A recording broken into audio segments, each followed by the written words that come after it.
Oh, welcome to the Yahowah blog. We're here in the Rainbow Studio. We're going to return to our presentation of Appalling Twistianity. We're going to take a little different approach on this morning's program, and that I'm going to refute Paul by quoting God. How about that? The first citation will be from the 19th Mizmowr, known to many of you as a psalm. It reads as follows: Yahweh's Towrah, which would be teaching, instruction, guidance, and directions, is complete, lacking nothing, helpful, healing, beneficial, and true, returning, restoring, and transforming the soul. Yahweh's testimony is trustworthy and reliable, making understanding and obtaining wisdom simple for the open-minded. Mizmowr song, Psalm 19:7. Pretty hard to argue with that. If you have one citation, and we have many, many, many of them, that is clearly from God, that is in a book filled with prophecy and proof that it was inspired by God, and it contradicts what men claiming to speak for God said, those men claiming to speak for God lied.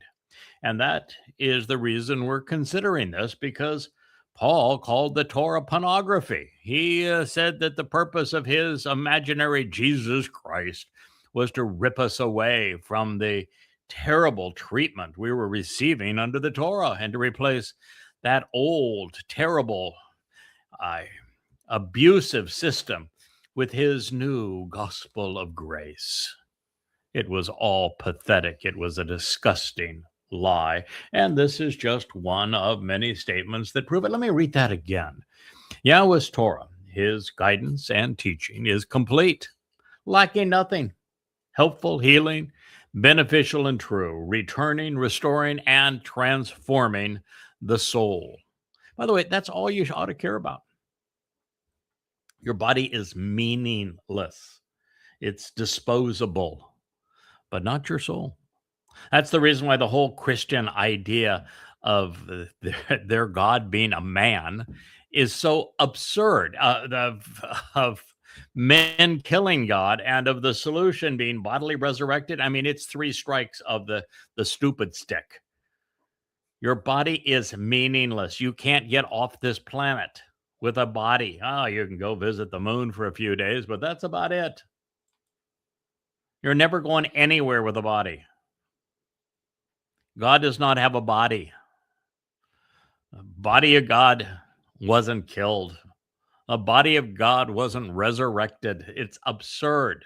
It's all about the soul. And your soul is either transformed such that it's enveloped with light energy, replacing your physical body, such that you can enter God's presence and leave the confines of 3D and enter the fourth, fifth, sixth, and seventh dimensions, or you're just simply going to die. Your soul will dissipate into nothing and your body will rot. Those are your choices. And therefore, Yahweh's testimony is trustworthy and reliable, making understanding and obtaining wisdom simple for the open-minded. Now, the following proverb, this same Torah, is called Tob, good. And that means, according to God, the good news and his Torah are synonymous. And that would make Paul's claims preposterous. Consistently listen, children, to the correct and disciplined instruction, Mutsar, of the Father, Ab, and pay attention so as to know and appreciate, Yada, understanding and discernment, making the proper connections to comprehend. For indeed, such teaching and learning, instruction and direction are good, they're beneficial and helpful. For this reason, I have given you my Torah. You should not forsake, neglect, or reject it. Al-Azab, Mashal, word pictures, Proverbs 4, 1 and 2. That's it, folks. You can't plaster a New Testament on top of what you're calling an Old Testament when your New Testament contradicts and condemns everything that came before? You want to create a God-forsaken religion? Be my guest. I don't care. But if your God-forsaken piece of crap religion is going to claim the inspiration of the God that it contradicts, then I've got a dog in that fight. And I'm disgusted by the likes of Peter and Paul, Luke and Mark, and all the nonsense that they proposed that is so reprehensible, and all of the souls that have been led astray by this trash. I mean, think about what God just said here. The Mashal, the Proverbs are inspired.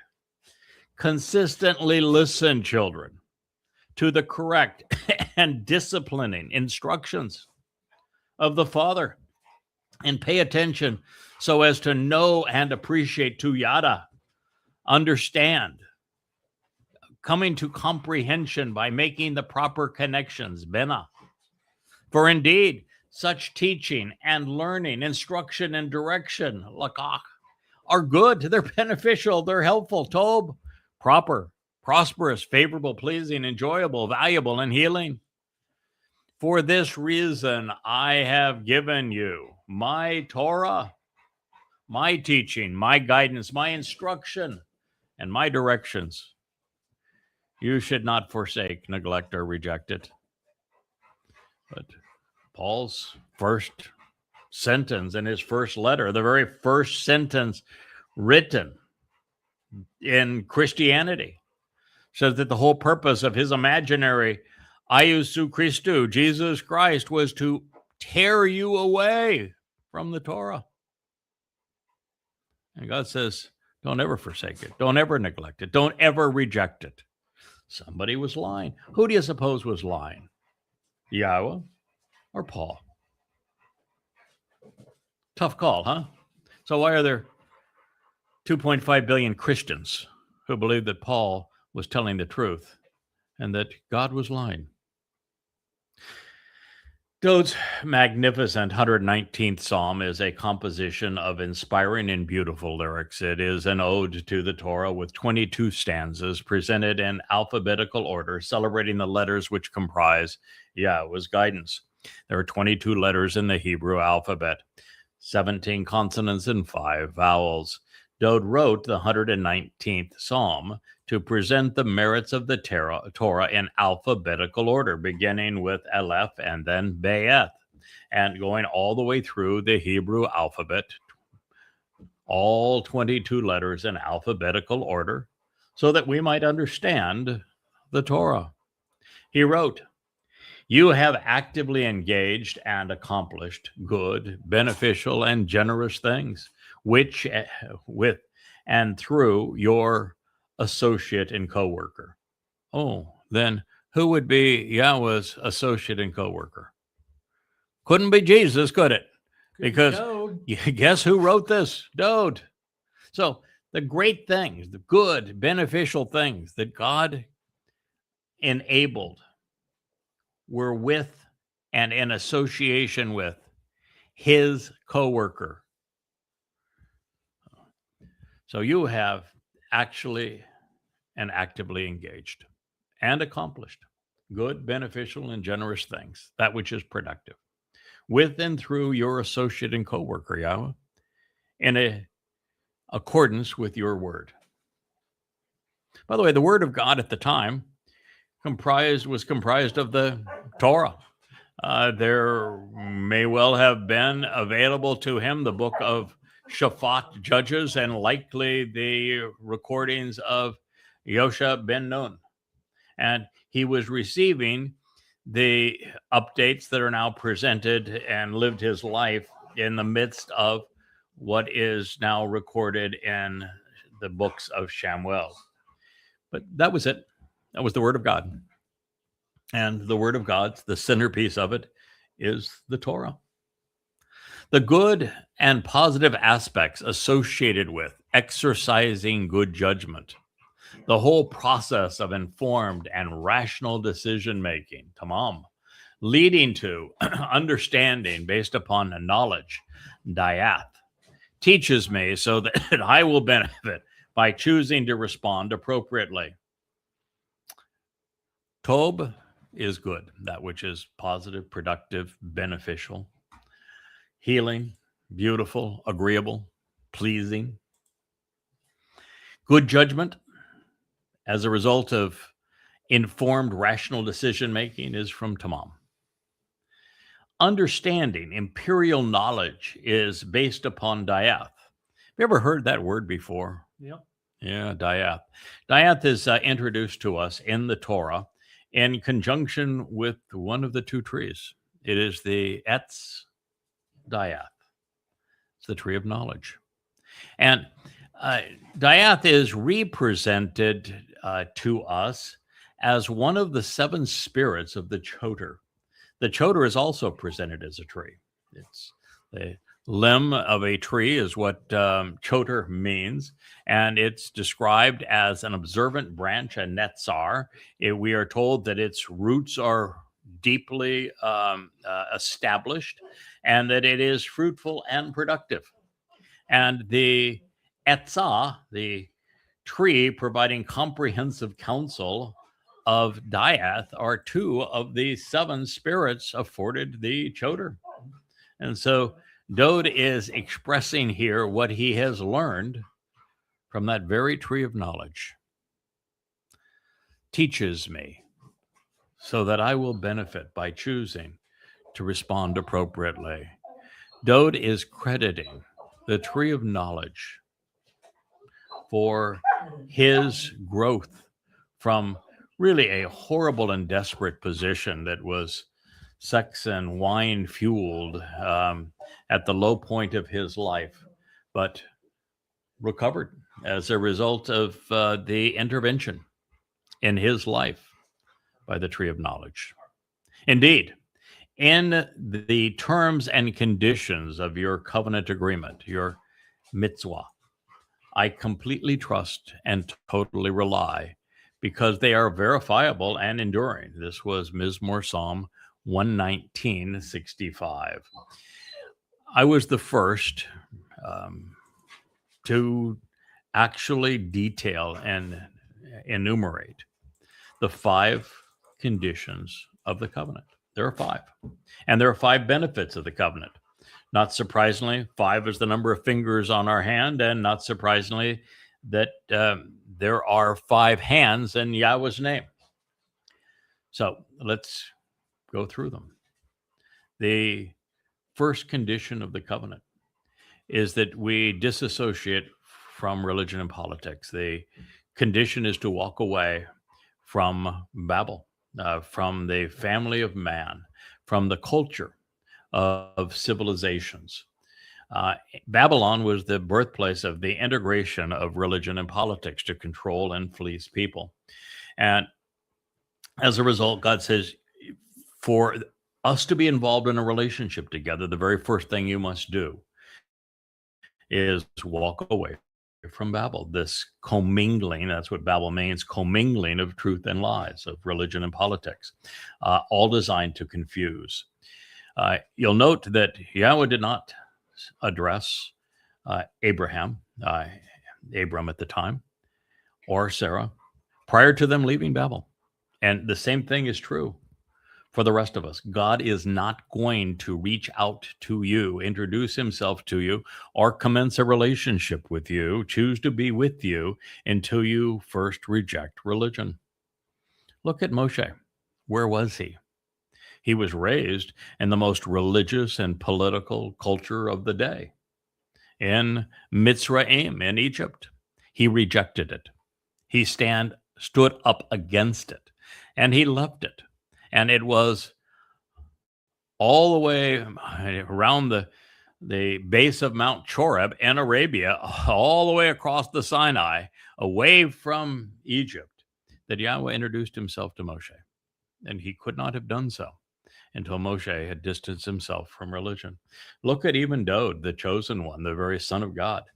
He did not find Dowd with his father and mother. They weren't hanging around with them. No, he walked away.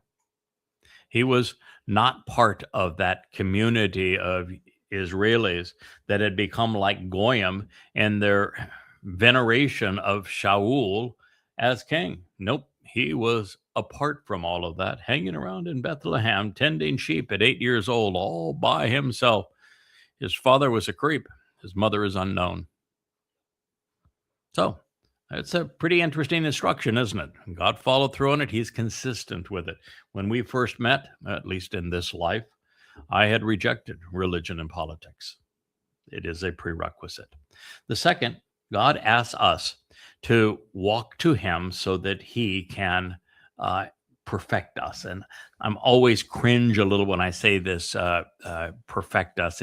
It's really more so that he can complete us, so that he can completely remove our guilt.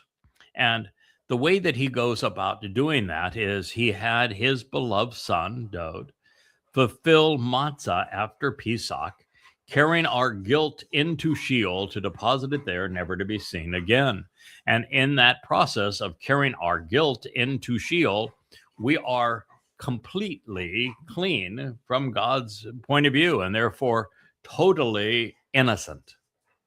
And so God is asking us to allow him to perfect us. Now, this is participatory. We must come to embrace not only this condition of the covenant, but also answer the invitation of Pesach, Matzah, and Bakurim, where this takes place. And to do that knowledgeably, beneficially, we must know what Pesach, Matzah, and Bakurim represent, how they were fulfilled, and how we go about capitalizing upon them.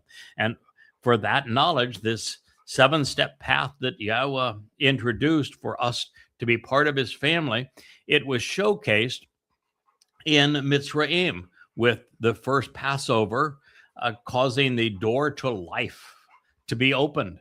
And the children of Israel, however, did not leave Mitzrayim, Egypt, on that day. No, they left on matzah, separating themselves from the imposition of religion and politics. And so we must understand how these 2 days work together. And we must appreciate the fact that in Rabbinic Judaism, they have completely eliminated matzah and they've turned Passover into a 7-day holiday. God's view is entirely different. From God's point of view, the celebration, the chag, is matzah. And Passover just happens to be the first day of chag matzah, with firstborn children being the third. So if you're going to be part of God's family, you need to walk to him in a manner that enables him to completely free you from your guilt. And this occurs during the celebration of Chag Matzah, which Dowd, as the chosen one, as the Son of God, as our Messiah, fulfilled in his second of 3 lives when he took our guilt away from us and deposited it in Sheol, which is akin to a black hole, so that it is never seen again. Yahowah then asks us to totally trust and rely upon him. Now, to do that, you have to know him. You need to know what he is offering, what he expects in return. You have to know his name. You have to know his instructions. You must know his teaching, his guidance. And you must also let go of the other remedies that man has foisted in competition with God for human protection. It's actually for control, religion and politics. So rather than trusting your military, rather than trusting your government, rather than trusting your political party, rather than trusting your religion, you have to stop trusting them and trust and rely entirely on Yahowah, which can only be done once you know who he is and have an appreciation for what he is offering and asking in return. If you want to know those things, I would encourage you to go to yadayah.com and begin with the first book, An Introduction to God, and read through the 35 books that are presented there for your edification. The fourth condition of the covenant is to observe, closely examining, and carefully considering these very terms and conditions I'm sharing with you, and understand how they are integrated into the fulfillment of the Moed Mikra, of which there's 7: Pesach, Matzah, Bakodim, Shabuah, which is upcoming, Towrah, which will be the first of the 3 celebrated in year 6000 Yah, just 7 years from now, Towrah, Kippurim, and Sukkah, where on Yom Kippurim, Yahweh returns with Dowd, the Messiah and King, and on Sukkah, we re-enter the Garden of Eden and have 1,000 years to demonstrate that we can be trustworthy and reliable in God's sight. So this is the nature of those mitzvah, terms and conditions of the covenant. And lastly, Yahweh says, as a sign of the covenant, it's important that we as parents circumcise our sons on the 8th day, so we and they remember. And that is the sign of the covenant. God also will go as far as to say that if you're not circumcised, you cannot participate in Passover. If you can't participate in Passover, none of the rest of the Moed Mikra make any difference to you, because, well, that's the doorway that you begin. And unless you go through that doorway, there is no opportunity to benefit from matzah or bakorim or shabuah, teruah, or kippurim or sukkah. So you must begin at that place, and you cannot begin at that place if you are not circumcised. And for women that are wondering, well, what's my requirement? It's to raise your sons to be, and daughters to be, part of the covenant, to remember it by doing this. So here we are. Indeed, the terms and conditions of your covenant agreement, I completely trust and totally rely. They are verifiable and enduring, and I have shared them with you. You can read, there's 3 volumes of Yahowah that are devoted to the covenant. And you welcome to read them, study them, benefit from them. They're at yahowah.com. They're all free. They're page turners, PDFs, and you can buy them royalty free at amazon.com, all available to you. This goes on to say, prior to the time that I responded and answered this invitation, before I was thoughtful and spoke truthfully and composed these songs, I was preoccupied and unintentionally erred. I inadequately wandered aimlessly, without deliberation and without the intent to mislead, and unwittingly deceived. And therefore, I placed my faith in mistaken options. Well, that may be just a bit of a softening of what he did, but we'll say, okay, we're glad that you recognize that before the intervention here, and that you were kind of read the riot act, if you will, before you were confronted very directly by someone with the knowledge of Yahowah and of what he was offering and expected in return, and who you, Dowd, are in this regard. Before you fully responded to that invitation, Anah, well, you did more than unintentionally err, but it's all bygones now. We can learn from them. You recovered, and that's a very good thing.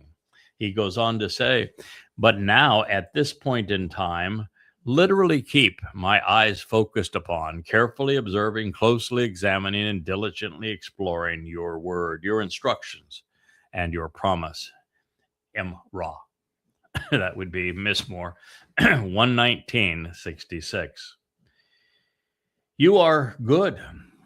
You're Tob, generous, pleasing, enjoyable, and festive, beautiful, and pleasant to be around, Yahowah. Boy, that's a far cry from where he was in the 51st Mizmowr, isn't it? No, yeah.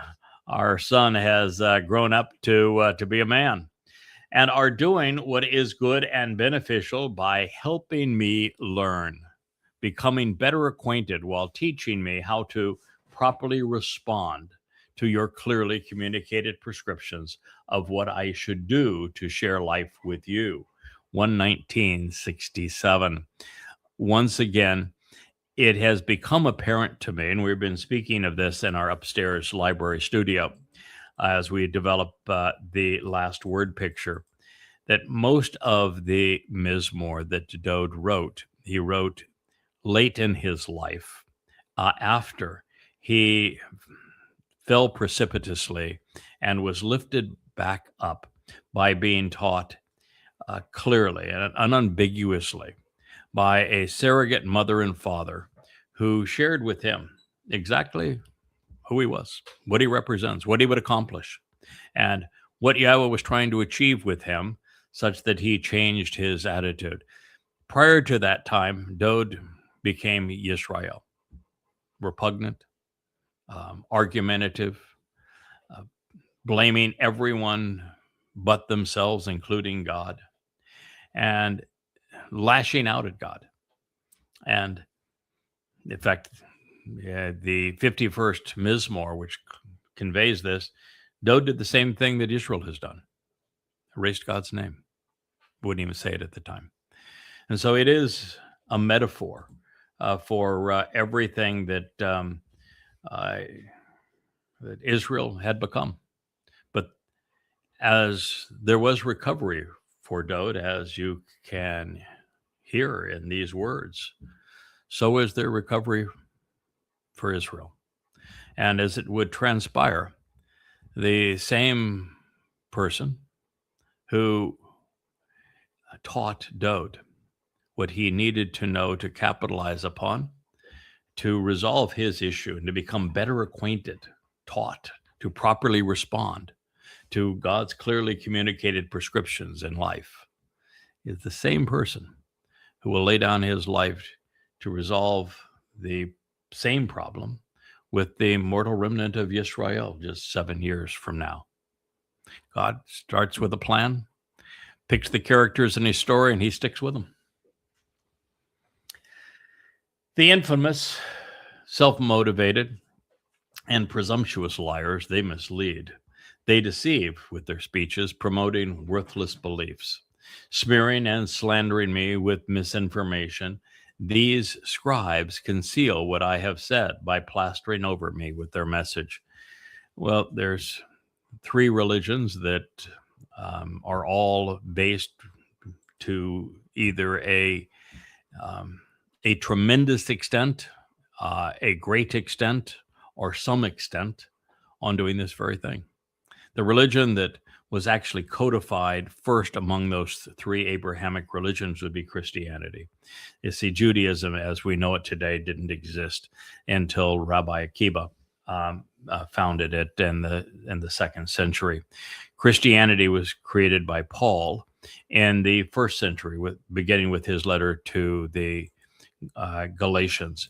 And it is Paul who claims that Dowd, was dead and buried and therefore excluded from heaven. And as a result, that it was appropriate to steal all of the titles and accolades and achievements of Dowd and slather them onto his caricature of Jesus Christ, someone who never actually existed.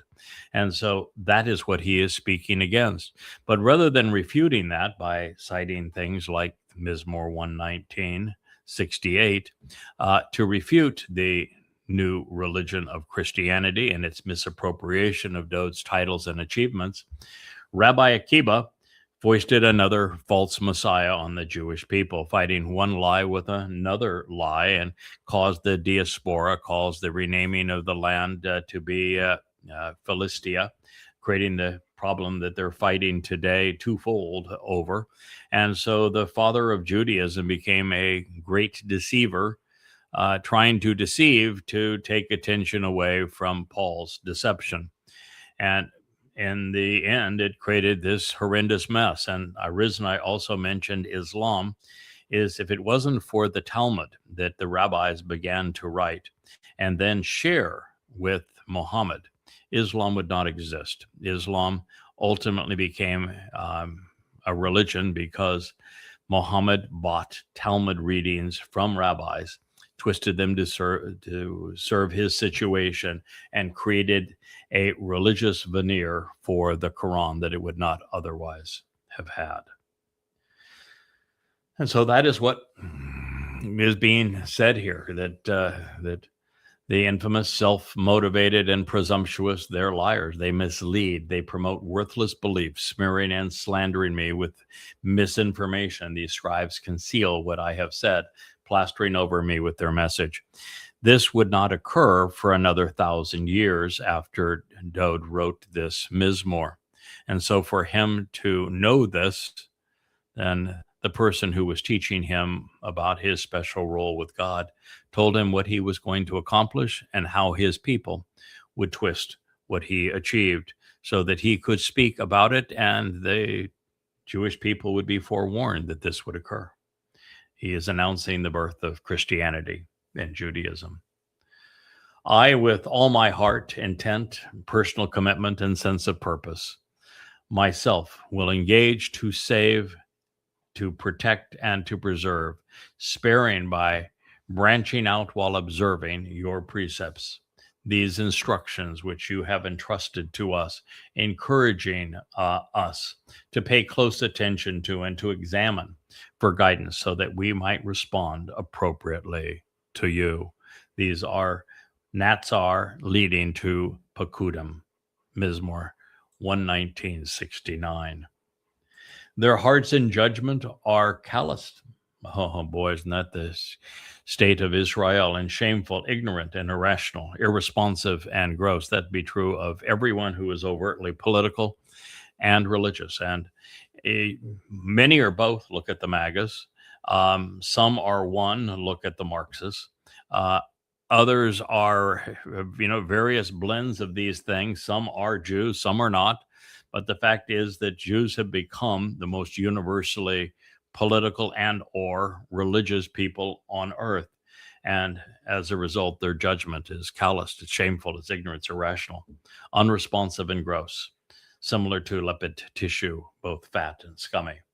I myself, he says, delight and show total enjoyment forever, anointed and bound to your teaching and guidance, your Towrah. Mizmowr 119:70. So Dowd told us the truth, boldly and without equivocation. So why would anyone in their right mind accept Paul's word over the Messiah's testimony? Wouldn't that be stupid? He just said that he is our Savior, and that this result was enabled through the Towrah, which is the opposite of what Paul claimed. While at the same time, the declared Son of God warned us about Sha'uwl with no uncertain terms, as well as against Akiba.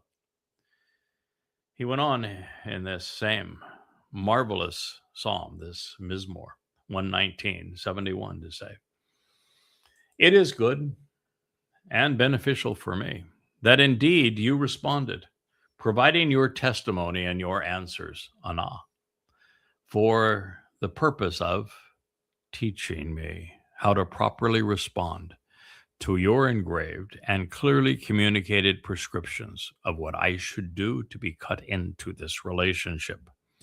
Choke.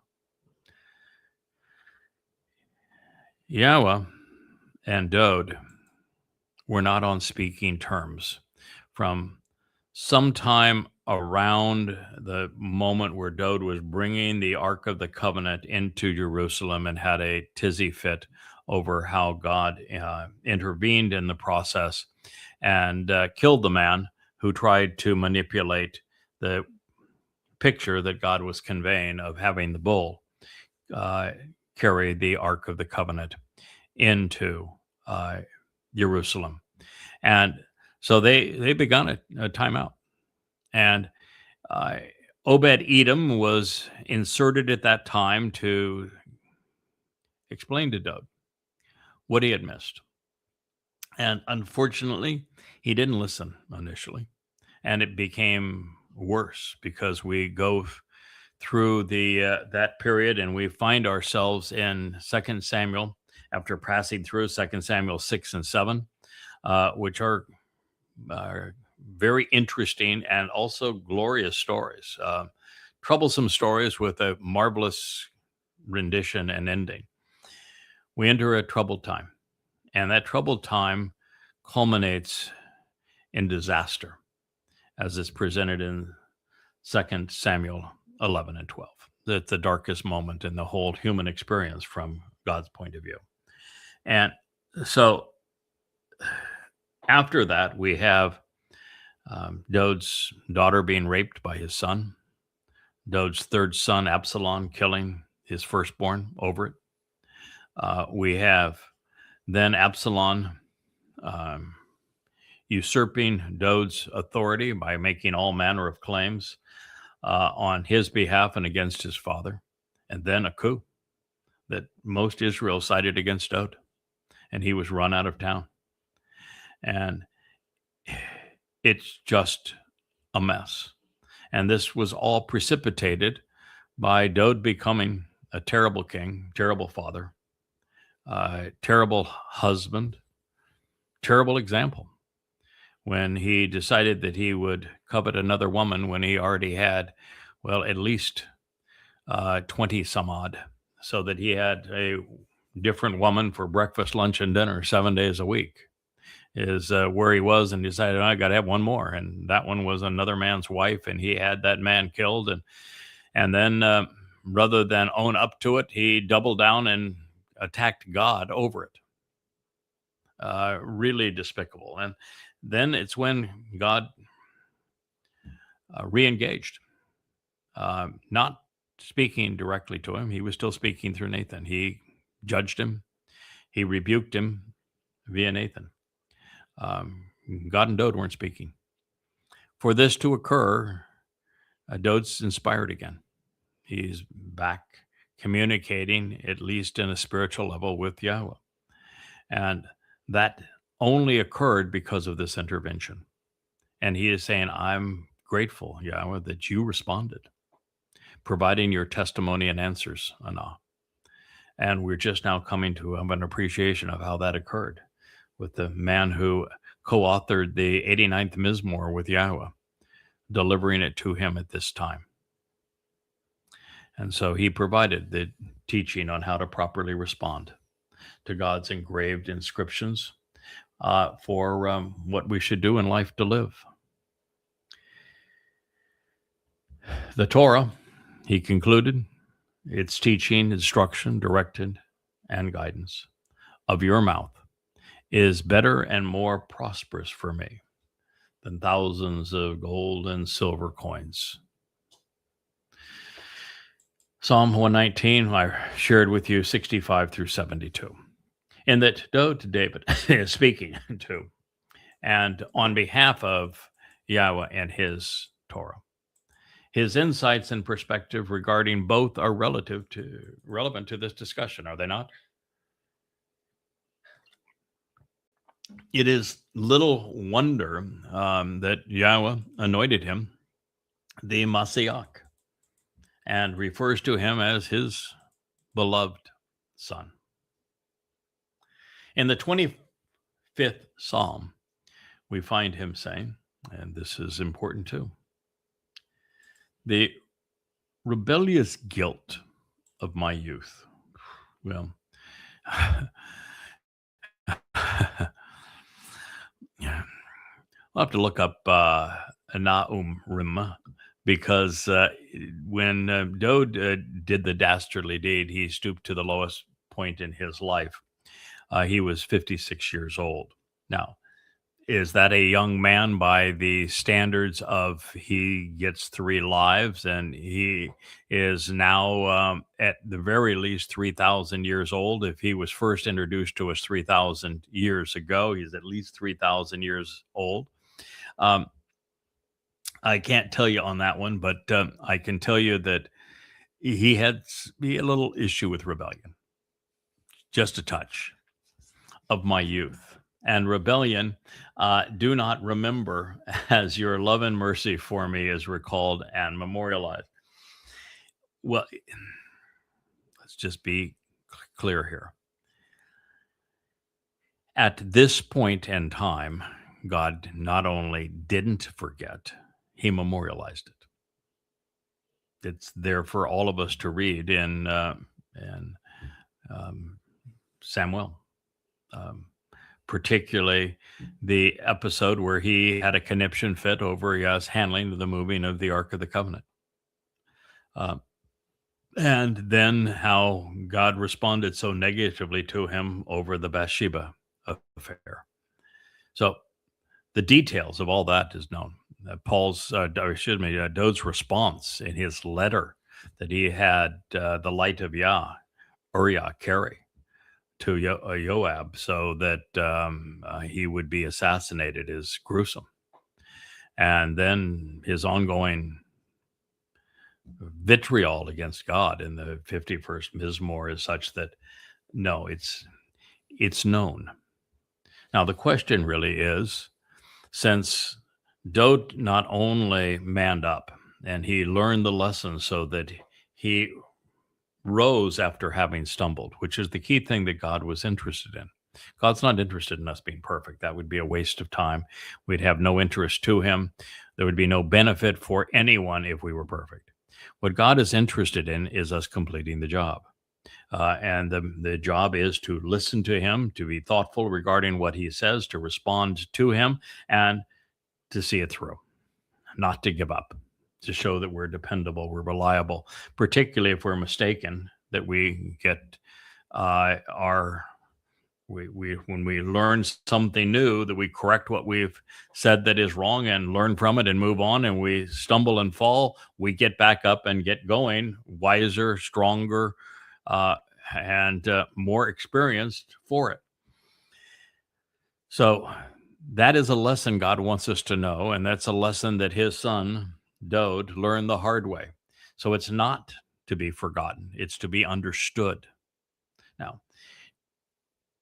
Yahowah, 2,000 years ago, arranged for Dowd to carry his guilt and ours into Sheol together. And it was deposited there, never to be seen again from God's point of view. That doesn't mean that we don't know it. And how long we're going to know it, I don't know the answer to that. But I know that it's important for us to know it now, and God didn't hide it. Okay? So the rebellious guilt of my youth, the rebellion, do not remember, which is true if you're talking about God's perspective on it after he has carried it into Sheol. As your love and mercy for me is recalled and memorialized on account of your goodness and productive purpose, Yahowah. Well, Yahweh's productive purpose and goodness, Tob, carried out through Dowd is the fulfillment of Pesach, Matzah, and Bakorim. The fact that Dowd did these things, I'm convinced, is the single greatest discovery in human history. And right next to that is the realization of how Dowd finally earned the trust of Yahowah such that God allowed his son to perform in this way. He says, this was 25:7, as the psalm reads, Yahowah, the Most High, is good and always right, completely correct, and consistently straightforward, Yashar. Therefore, he is the source of teaching and instruction, and he guides and directs Yara, the guilty, the Chata'ah, who have missed the way, with the way, Barha Derek. Mizmowr 25:8. Yara is a rather key term here. Do you know why? It's the verbal root of Towrah. That's why it means source of teaching and instruction, guidance and direction. Yara, according to Yahowah, probably knows since he inspired the Towrah, told us explicitly that Yara is the actionable root of Towrah. Now, since Yara means source of teaching, instruction, guidance, and direction, the Towrah cannot be law. To present it as law is to be ignorant. It's to be irrational. It's to be stupid. It is to anger God. So anytime you hear in a religious text, a religious context, or even secular one, that the Torah is law. You know you're listening to somebody who's not only irritating God, but lying to all who are listening. Torah is based on Yahowah. Of that, there is no debate. He enables the way of the unpretentious and sincere who respond and actively engage. I wrote that translation 10, 12 years ago. I wouldn't render it that way. And by the way, that is something that is quite different in these programs and anybody else you're ever going to listen to. If you're listening to somebody who's preaching to you about God, they're reading the King James Version or the New Living Translation or the New American Standard Bible or the New International Version. They're reading from somebody else's really crappy, errant translation. I'm not. I did my own. And not only did my own, I share them with you.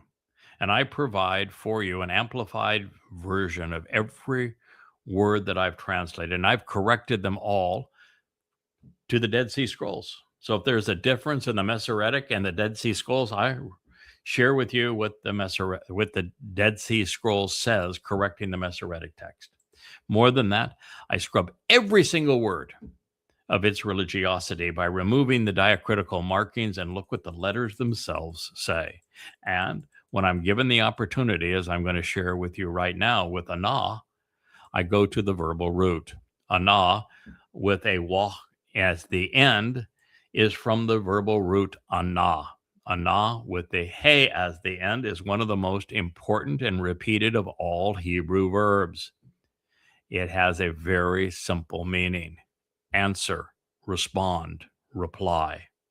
So this says that God enables the way of those who respond, of those who answer, of those who reply to him. Now, is there anything that's specifically important that you would respond to? Well, the previous thing was the verbal root of Torah, wasn't it? God's teaching and instruction. That's a good start. How about the fact that God has 7 annual invitations, mikra, in the plural mikre, for you to respond to and reply? When somebody gives you an invitation to a party, what do? Do you throw it away? Do you ignore it? Do you trash it? Or do you respond one way or the other? I'm going to attend. I'm not going to attend. These invitations, the 7 of them, Pesach, Matzah, B'Kurim, Shavuot, Towrah, Kippurim, and Sukkah, they're invitations to meet with God. And yet, fewer than 1 in a million people answer them in accordance with God's invitation. And that's enough. God enables the way through his Torah guidance of those who respond to him. With this means to exercise good judgment to achieve justice by resolving disputes. I explained mitzvah momentarily. This is misfat. Misfat's not tough. It's just mitzvah and misfat are exceedingly easy words to render. Misfat is based upon shafat. And shafat is the Hebrew word to judge, to decide, to render a rational conclusion from the evidence. Mitzvah is from sarah, which means to instruct. The addition of the m, either as a my or ma sound before shafat or sarah, means I want you to ponder the implications. It's an interrogatory. And it says, you should ponder the implications. You should question. You should think about. You should want to know the answers pursuant to exercising good judgment, pursuant to the instructions and directions that God has provided. These are not religious terms. They're very specific, thoughtful things that you can process in your mind when you know what the words say. He provides the information to teach, lamad. God wants to teach us. Now, at least he wants to teach those who, anah, respond to his way. There is this mythos that exists among a bunch of misguided people that if someone like Dowd is speaking for God, it's because God did a data dump. He just gave him all the words. Every word that Dowd said would be true. Perfect, true. Not the case. Not the case. Wasn't even the case with Moshe. It isn't the case with anybody. God does not do data dumps. He does learning. He does teaching. He gives us the information that we need to observe, to consider, and to engage with such that we can process it, come to know, come to understand, and then decide based upon the evidence. He teaches. And the process of teaching, and maybe some of you are either grown up in the Gen Z era, or you're so old like me. Well, I'm at least 5,000 years old, so I'm pretty old. I'm actually not kidding here. That you don't remember the process. So let me just explain it to you. You started in kindergarten, and then you went to first grade and second grade. And you may have ended with a college education or even graduate school. You may have written, like I have, 35 dissertations. But the fact of the matter is, you didn't study trigonometry in first grade. You didn't learn the rules of logic and rhetoric, well, at all if you're Gen Z, because they don't teach them anymore. But you would have learned them, a lifetime ago if you're, a seasoned citizen. But the fact is, you don't start there. You start with Dick and Jane, right? You don't start with Shakespeare. You don't start with something that is sophisticated and thought-provoking, because you don't have the capacity to process it. You have to have a foundation. You start in math with just knowing, recognizing the numbers, and then understanding the correlation between numbers, and then being able to add them. And then you learn how to subtract them. Then you learn how to multiply them. Then you learn how to divide them. And then you learn how to correlate various mathematical equations or shapes or concepts around them. You have to begin with a foundation. That's how teaching works. It's something that takes time. It's a disciplined process. You have to engage in it, or it does you no good whatsoever. And the only ones that God's teaching will benefit are those who are responsive. All of the mannerisms and conduct of Yahowah are merciful and beyond reproach, just said. They show favoritism, by the way, would be another word for that. And they are trustworthy and reliable. They're a myth, because God has integrity. For those who are preserved by Natsar, those saved by his family-oriented covenant relationship, his bereth. That would be a problem for the religious. In Judaism, first, there is no salvation in Judaism, but even when they feign it, is it ever based upon the bereth? Do they say, well, you've accepted the 5 conditions of the bereth, and you've done everything that God instructed, so therefore you're saved? Did they ever say that? No. Never. Is there anything in Christianity that says, well, salvation, according to the Psalms, this is a Mizmowr, comes by way of the covenant relationship? No. They never say anything about the covenant. In fact, they do. They replace it. Well, Paul said in Galatians that the Torah's covenant was with Hagar, and therefore it enslaved, which is why he replaced it. So he says that the covenant condemns and enslaves, and that he came up with his own to replace God's, because he's smarter than God, I guess. Truth. Now, the salvation comes from the covenant. If you're not part of the covenant, you have no hope of salvation, and you can't be part of the covenant without meeting its 5 terms and conditions. I shared with you those terms and conditions. If you are religious, you are not part of the covenant, because the first condition, a prerequisite of the covenant, 5 fingers, but one's in opposition to the others. It is the prerequisite, the first of them. You must walk away from religion and politics, from the commingling of truth and lies that confound so many before you can even begin this process. You are only preserved, you're only saved, Natsar, if you are part of the covenant. Period. End of conversation.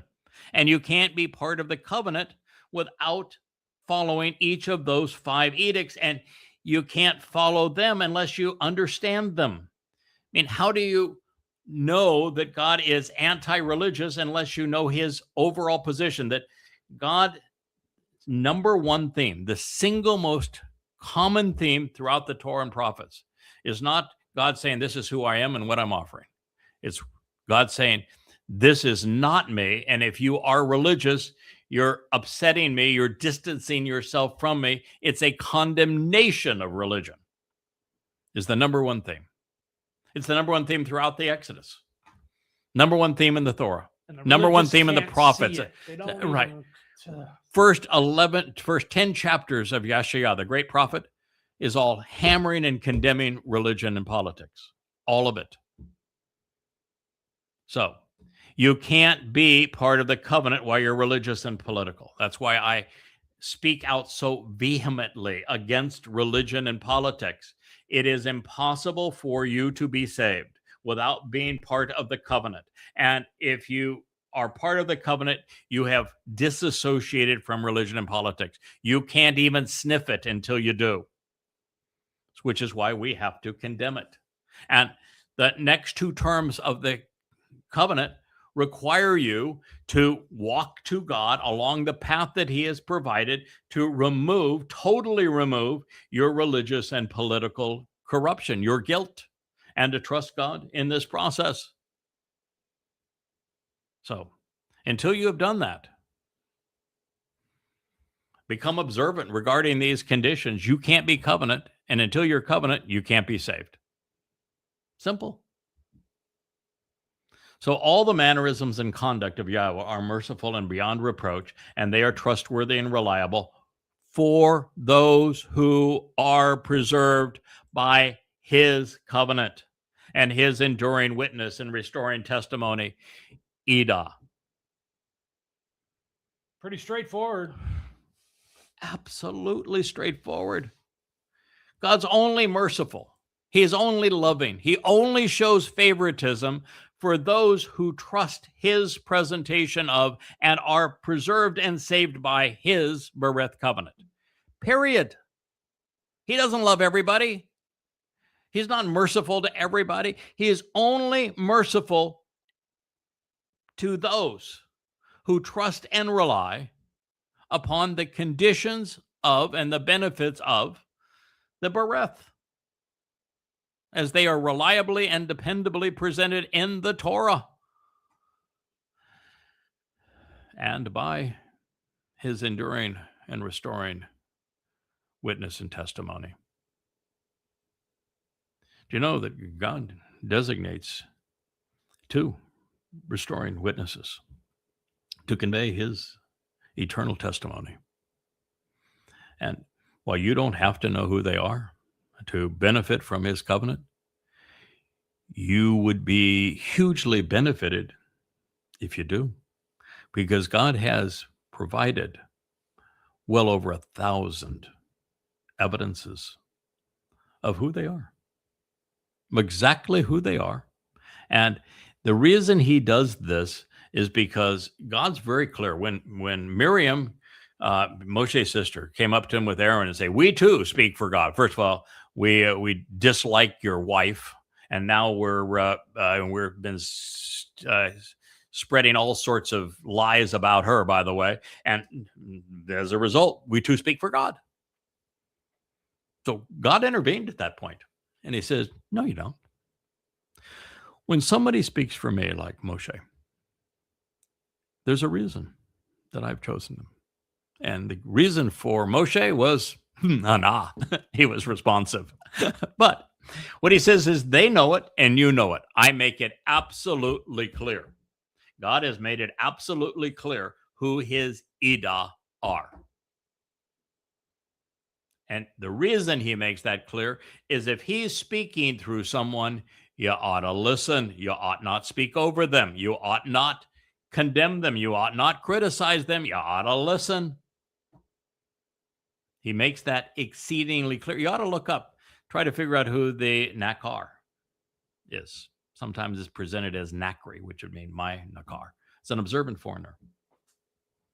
Who the Towrah is means a branch from the fallen tree that once represented Israel. You ought to figure out who these people are. You know, Christianity is a religion that grew out of a non-prophecy. There is no prophecy of a returning Messiah. None. It's the same thing with Judaism. It doesn't exist. God acknowledged who his Messiah is. His Messiah spoke to us and told us what he was going to achieve. In fact, I happened to have been there at the time, 555 BCE. We went into Babylon to speak to Daniel, who was a real jerk, but he was at least literate, and so he would write it down. He was Gabriel, I was Michael, one who is right about God, one who is courageous and capable as God's man. We were there. We said exactly what was going to happen. We did not tell you to hang around looking for a returning Messiah. We told you the exact date that Chag Matzah would be fulfilled in 33 CE, the exact moment in year 4000 Yah, and then what would happen after that, and what would happen before that, and what the purpose was, but you weren't listening. What there is, however, is copious prophetic presentations about the arrival beginning in the Torah itself about the Nakar. And rather than just a single one line, by the way, it's not even recalled in the Dead Sea Scrolls, but one line in Daniel. There's a whole chapter of Verbatim on the Nakar. It's the culmination of the speech, which is the real Sermon on the Mount that Solomon gave at the commencement of the house for Yahweh's name on Towrah about the Nakar. And he goes as far as to say, when he arrives in the last days, you better listen to what he has to say because it's your only hope for salvation. When there's an entire chapter of Yeshayah, the great prophet, the 11th, devoted entirely to the Towrah. When there is a mashal, a proverb, devoted in its entirely to the Towrah, and that person's arrival and what they will say and what they will write and how God inspired them, and no one's looking for him? What's wrong with you? Why is your head up your tuchus? God speaks of bringing back his Ida. You don't even know who they are. You don't know when they're going to arrive. You don't know what they're going to say. Why? Because you're not listening. Why? Because you're not part of this covenant. Why? Because you're not responsive. You don't even know Yahweh's name. Oh, that isn't true of the family that has gathered around these words, who has read these books, who's gone to yadayah.com and read through most or all of them, and who listens to these thousands of hours of programming and teaching. But it is for all but 1 in a million. It's true. As a result of your name, Yahweh, that is not your name, Lord. It's not your name, God. It's not your name, Hashem. It's not your name, Jesus. It ain't your name, Allah. As a result of your name, your Shem, Yahweh. What's so hard about that? Why did Christians and Jews and Muslims feel at liberty to write Yahweh's name out of their religious texts?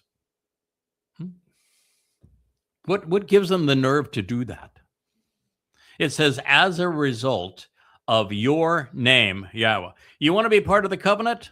You want to be responsive to Yahweh's instructions? As a result of your name, Yahweh, you will genuinely choose to completely forgive, Shalah, my rebellious guilt, which is great. Boy, was it ever. It is only as a result of Yahweh's name that salvation occurs. Otherwise, we die with our guilt and our soul dissipates into nothingness unless you were amongst those that decided that you would take it upon yourself to promote your religious or political ideals. And then you can spend an eternity in Sheol, separated from the rest of us in that black hole. Hey, you'll get to find our guilt. It's there. It won't do you any good, but it's there along with your soul forevermore. It's Yahweh's name. Now, you have to know more than Yahweh's name, but that's a start. If you don't know Yahweh's name, you haven't even started. Hence, whatever individual respects and reveres Yahweh, he will teach and guide him in the way he should choose. We have free will. We do. However, God's not going to approach, to teach, or to guide anyone who does not start with a respect and reverence for Yahweh's name. And if you're one of those people that we don't know how to pronounce it, it's sacrilegious to say it, you're pronouncing it wrong. What gives you the right to say it's be pronounced this way versus some other way? I didn't have my head up my tuchus. I read what God said. Yahweh, when he approached Moshe, told him first and foremost that his name was based on the verb haya. There are 4 letters in Yahweh's name, 2 of which are repeated. And of those 3 letters, 2 of them are in haya. Haya is a verb. It means exist, was, is, will be.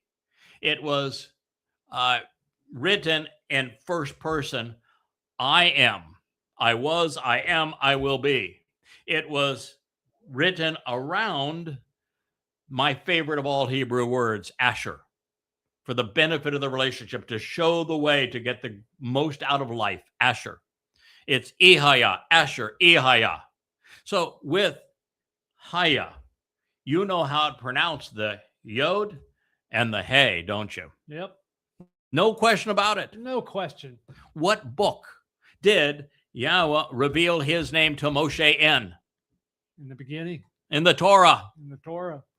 How do we pronounce, where do we get the O sound in Torah? That would be the Wah. The Wah. That's the only letter that's not in Haya. It's the Wah.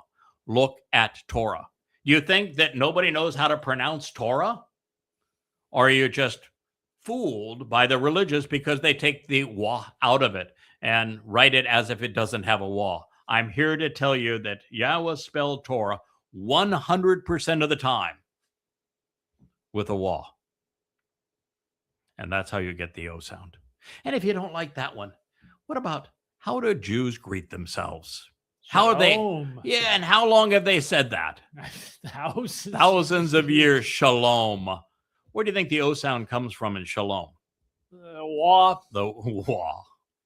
So, with shalom, with Torah, and with, by the way, with about 1,000 other Hebrew words, and with Haya, and with about 1,000 other Hebrew words, the pronunciation of Yahweh is straightforward. It is irrefutable. The Yod, the He, and the Wah are all vowels. All of them. There are 5 vowels and 17 consonants in the Hebrew alphabet. We even get the word alphabet from the first two letters in the Hebrew alphabet, Aleph and Beth. It isn't difficult. The reason it isn't known is because the religious don't want it known. Because if it is known, Christianity evaporates. Because God's name isn't Jesus. It isn't Christ. It isn't Lord. And Judaism goes bye-bye because God's name isn't Hashem. It's not G-D. It's not Lord. It's Yahweh. And that means they lied about the most fundamental of all truths. And so the rabbis can't be trusted. And of course, Islam goes poop for 1,000 other reasons, but God's name's not Allah, it's Yahowah. Hence, whatever individual respects and reveres Yahowah, Yahowah will teach him and guide him in the way he should choose. Basar. Basar is used, Yahowah uses it to describe Dowd as his chosen one. Basar expresses free will. You have a choice. You can respect and revere Yahowah, and he will teach you, or you can choose not to. And once you are receptive to Yahowah's individual teaching based upon recognizing and respecting and revering Yahowah's name, then you can choose whether or not you want to accept his way or not. God's got a way. Pesach, Matzah, B'Kurim, Shabuah, Towrah, Purim, and Sukkah. He has a way. He has a covenant. He has a Torah. He ain't changing any of it for you. You can either accept his way or go bye-bye. Choice is yours. But you don't have the choice to do what Paul did, which is to condemn God's way and to replace it. You don't have a choice to do what Rabbi Akiba did, which is the exact same thing.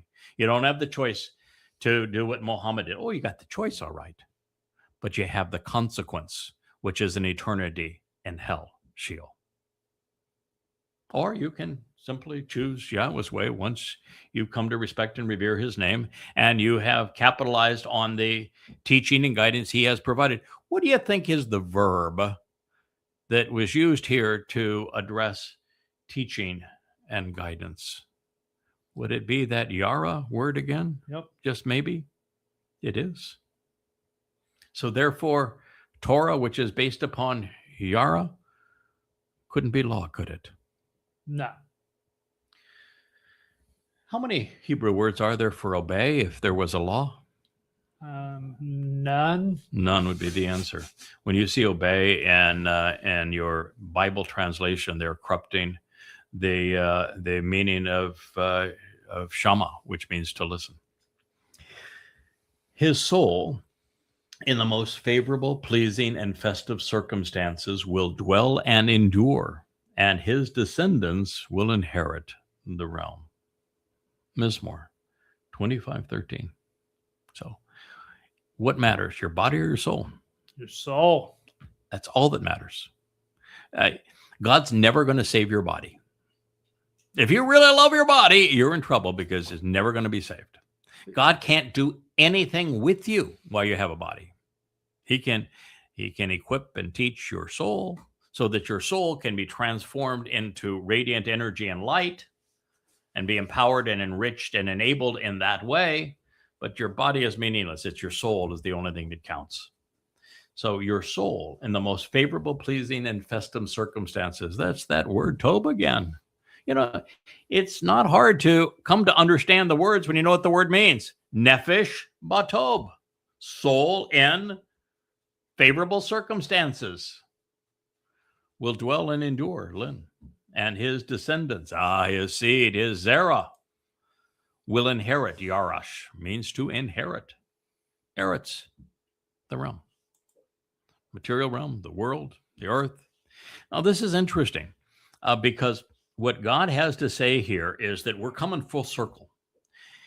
Eden, the Gan Eden, was a microcosm of the planet Earth, which is a protective enclosure conducive to life.